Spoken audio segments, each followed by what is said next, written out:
Good morning, good day, Church Day, Lord Day. I am Brother Cesar Capistrano. Muli na naman pong mag-share sa inyo ng Word of God. Meron po tayong isang talata sa araw na ito na ating pong topic, walang ibinubungang kabutihan. Ano ba ito? Sa Biblia, ating pong aalamin yan. Bago ko po basahin ang talata, tayo po ay manalangin muna. Diyos amang nasa langit, makapangyarihan sa lahat, sambahin ang ngalan mo. Diyos Ama, maraming salamat po sa gabay, biyaya na ibinibigay niyo po sa amin sa bawat isa sa amin. Di po kami magsasawang magpasalamat, Diyos Ama. Sa muli na naman pong pagdilat ng aming mga mata ay napakalaking biyaya po ito para sa amin. Magagampanan na naman po namin ang aming tungkulin para sa aming sarili. Tungkulin po namin para sa aming pamilya. Patawad po Diyos Ama kung kami po ay napukulang sa inyo. Kaawaan niyo po kami, Diyos Ama. At papasukin niyo po sa amin ang iyong presensya upang sa ganun po ay lubos namin maunawaan at maintindihan po ang iyong salita na buhay at makapangyarihan. Sa ngalan ng Panginoong Hesus, Amen. Brother and sister, magandang araw na naman po ng linggo. Ang ating pong topic, walang ibinubungang kabutihan.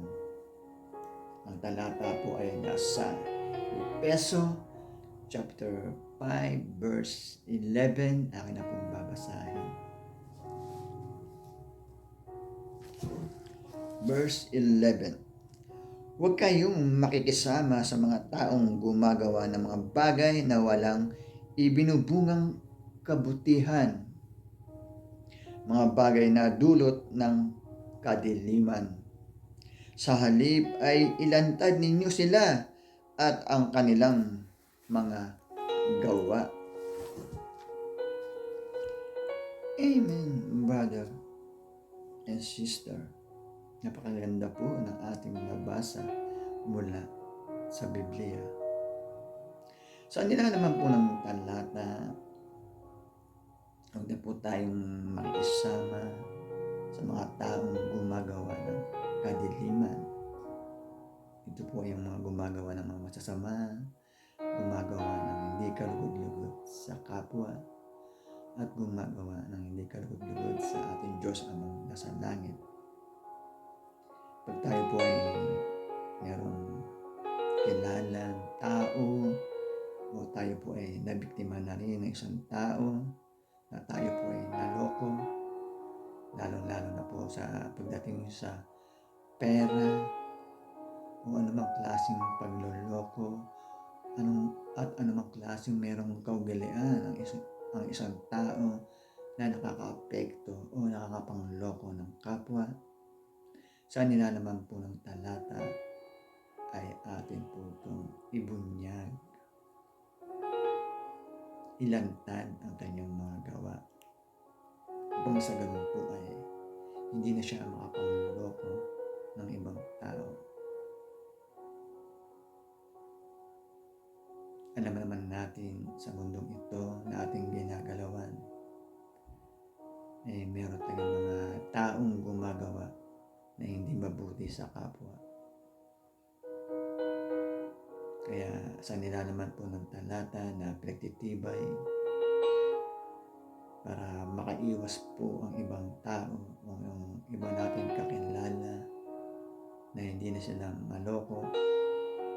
Kung meron pong tao na gumagawa ng hindi mabuti sa kapwa, ay ating pong ibunyag o sabihin sa iba upang sa ganun po ay hindi na siya makapangloko ng kapwa. Yan po ang nilalaman ng talata. Huwag po tayong makikisama sa mga taong hindi na ang ginagawa ay makapanloko ng kapwa.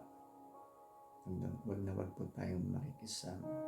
Yan po ang nilalaman ng talata. Napakaganda po ng mensahe na ating nabasa mula sa Biblia.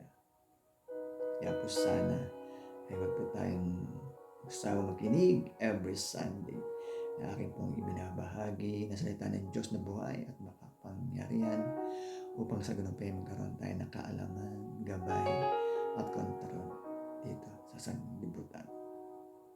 Magtatapos na po ang ating topic, tayo po yung manalangin muli. Diyos amang nasa langit, makapangyarihan. Diyos amang nasa langit, makapangyarihan sa lahat. Maraming po salamat. Kapag pakinig na naman po kami ng iyong salita na buhay at makapangyarihan na nagbibigay lakas po sa aming katawan at spiritual. Maraming po salamat, Diyos Ama. Pangalan ng Panginoon Jesus. Amen. Brother and sister, maraming po salamat sa walang sawang pakikinig. Lagi po tayong mag-iingat at magdadasal. God bless to all.